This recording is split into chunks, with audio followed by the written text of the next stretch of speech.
With all of those college kids heading off to school, now is a great time to tuck a little gift card in this cute 4¼ inch square card featuring the owl image and one of the greetings from the new Sun-Kissed Autumn Stamp TV kit.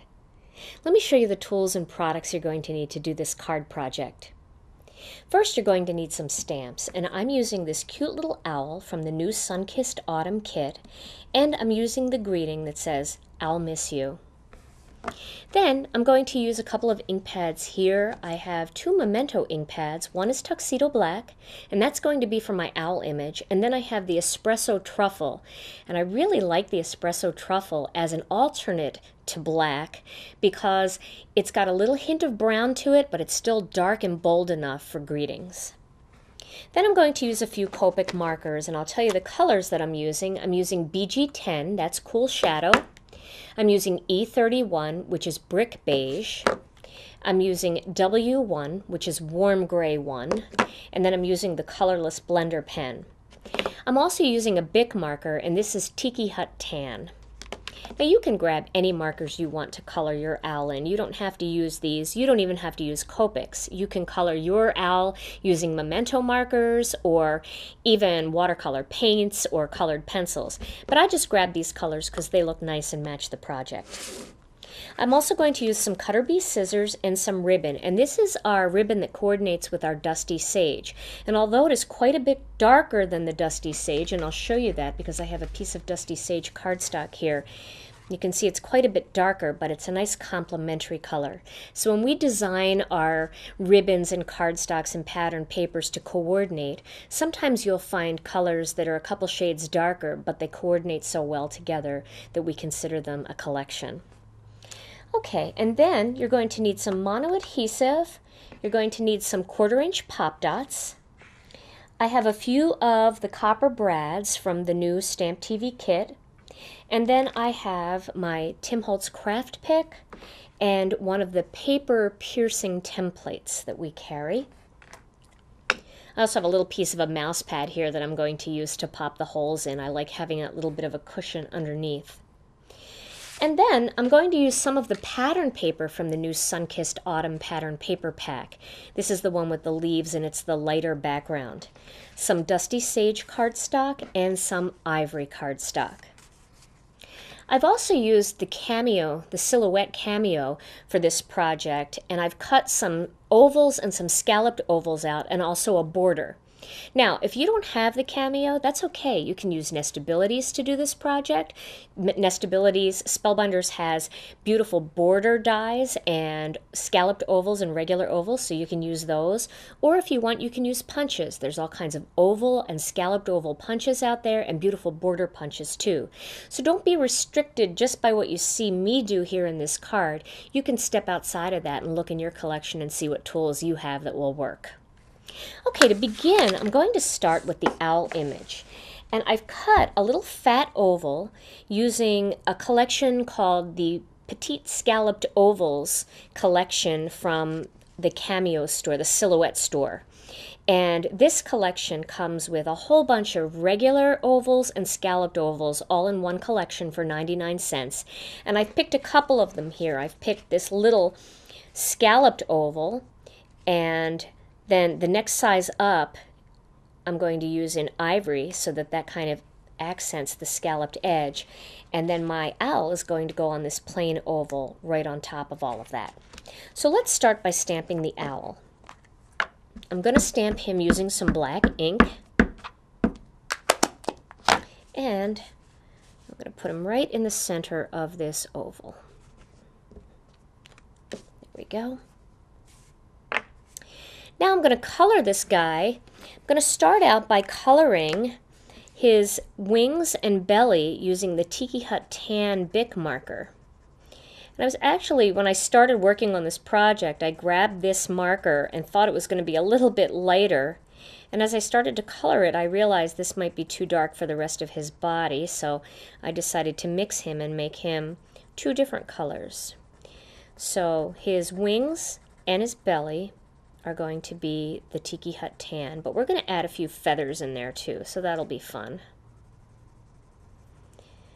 And I'm just coloring him Now I do have the bigger version of this marker, the thicker tip, which would probably go a little bit faster, but since he is small and I want to do his feet the same color, I thought I would use the fine tip, the very fine, the ultra fine tip marker for this job. And then let me get his little feet in there. Okay. Now the next color I'm going to use is this E31. This is the brick beige. I'm going to make the rest of him brick beige. And you can see that's a lighter brown. But it coordinates nicely with the darker one here. Just enough of a contrast to see the difference, but not so much that it's too much. And then I'm going to use my colorless blender next because I want to add some feathers onto his belly and onto his wings. So, using the colorless blender pen, I'm just going to do a couple little lines going down his wings. Same thing, little scribble lines across his belly. And that's just going to add a little bit of almost like a feathery or fluffy texture. And you can go back over those a second time and it'll pull out even more color.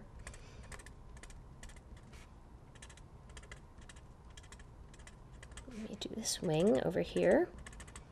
You don't notice it as much after the first coat, but when you go back over it a second time, you can really see the texture there. So you can see that up a little closer. So now he's got some feathers. And I'm going to layer him on top of this Dusty Sage oval with a little bit of mono adhesive. Now, these ovals are very tight. They're meant to be very tight where just that little tiny scalloped edge shows around the outside. And I like that look. Although if you wanted a wider border, there are so many ovals and scalloped ovals in this little 99-cent collection that you can just pick the next size up and then you'll have more of a scalloped edge. But I thought this was kind of fun. It is a little bit difficult to get it right on when you're sitting down. When you stand up, you get a much better bird's eye view.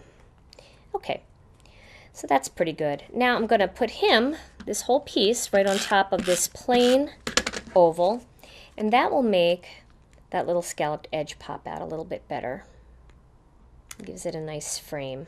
There we go. And now I want to accent around the outside of him. So I'm going to start with that BG10 marker. This is the Cool Shadow marker. And I'm going to create a cool shadow going around the whole outside of him.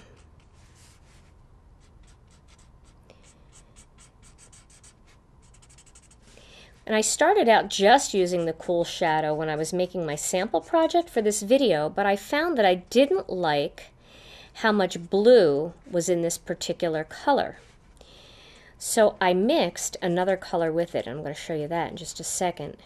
And that makes it just a little bit warmer, but still gives it a little bit of that blue glow, which I like, but it was just a little bit too much. Okay.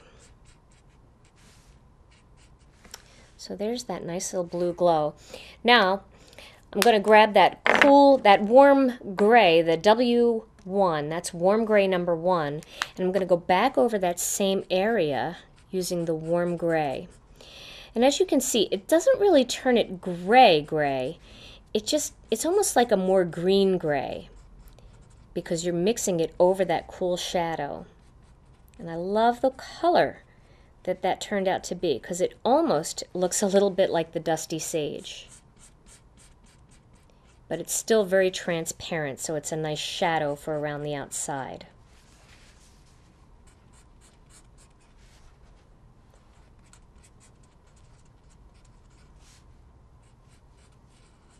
I love outlining my images.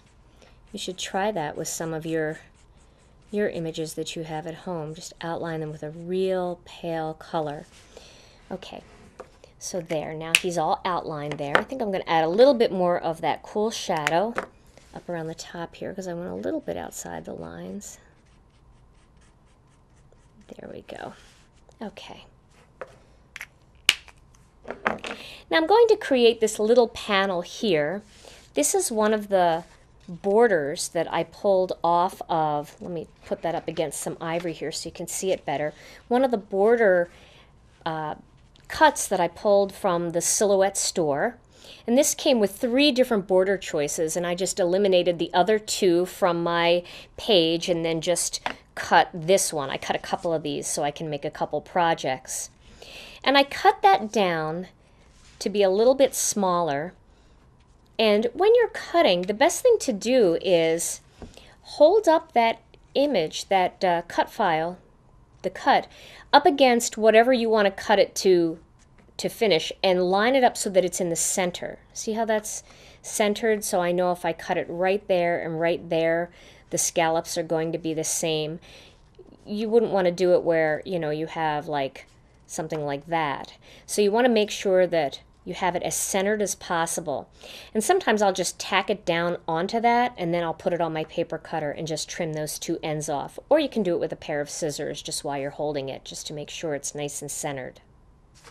So that's what I did for this one. I centered it, so it's going to lay right on my pattern paper, perfectly like that. And then I have a little white, or ivory rather, border that's going to go right across there. I'm going to scoot that down just a hair though before I actually tape it on there, because I'm going to add some ribbon onto the top.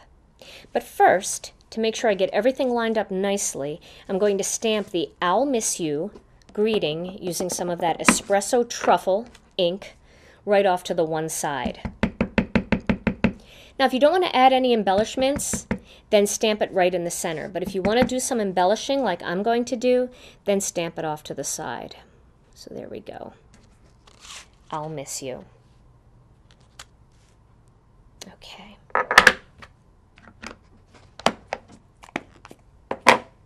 Now taking a little bit of that mono adhesive, I'm going to tape that onto this little scalloped border that I cut.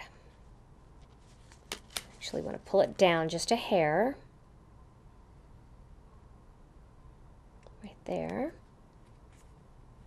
And now I'm going to add a little bit of that dusty sage ribbon on top. But before I do that, I want to assemble part of the card so that I know exactly what I'm dealing with as far as how far over I want that ribbon to be. So I'm going to take my pattern paper and my dusty sage layer and assemble those 2 pieces together.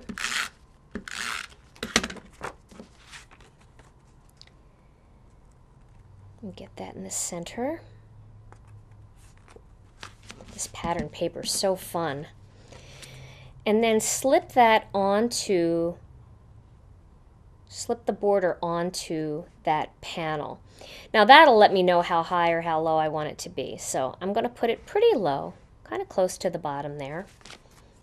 And again, I'm going to use a little mono adhesive to position that on there. I'll put it right about there. Okay. Make sure it's straight. Okay. Now my next step is going to be to take some of that ribbon and finish off the top there using a little piece of ribbon. So I'll cut that off. And again, I'm going to add a little tape to the ribbon, like I like to do, so that it lays flat on the front of the card as well, and add a little bit of tape on the back, so when I go to fold it over, the tape's already there. Pick that up and position it where I want it, like that. And then I can straighten that ribbon out and fold it over. Same thing on this side. Make sure it's nice and straight. And there we go. There's my little greeting and a decorative little panel.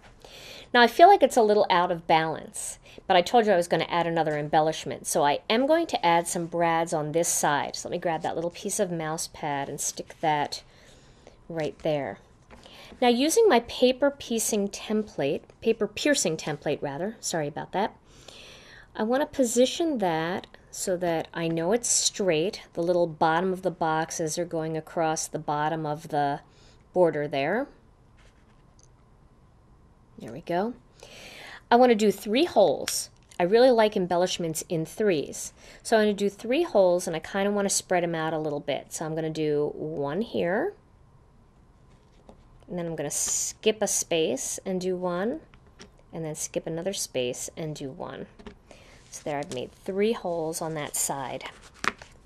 And you can go back in at that point then and make the holes a little bit bigger if you don't think your brads are going to fit through. And using these really pretty autumny, foresty looking, these look like the color of acorns to me, these copper brads. Get those into position. They look pretty straight. And if they're not straight, you can just pull it out and make the hole a little bit bigger and then just adjust the brad so that it's straight like the other ones. You're going to love our brads. They're really easy to work with. They don't poke you too badly when you're trying to spread them out. They're pretty soft, so you can bend them. You just have to know what direction you're bending them in. This one might be a little stuck together. And that's why I brought it back up, just in case. Oh, there we go. Okay. So now I have my 3 brads there. And now this whole panel is going to go on top of my little 4 1/4 inch card base. So I can pop that on now.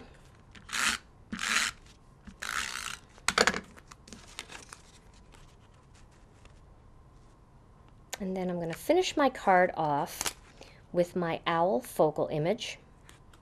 There we go. And he is just going to sit right up here like that. And to give the card a little bit more dimension, I'm going to use some of these 1/4 inch pop dots to adhere the owl panel to the card. And what I like about these pop dots is they're not so big and bulky that your card won't fit in an envelope, because it will fit in an envelope just fine, and it'll stay kind of flat. But it still pops the image up just enough so that you've got a little bit more depth in the card. And that's a nice feature. Put him right there. There we go. And there is my cute little owl card, ready for a gift card. This card is not only perfect for your college-bound student, but it makes an awesome retirement card as well. Or switch out the image and greeting with a birthday-themed stamp set, and this little layout will make birthday gift giving a piece of cake.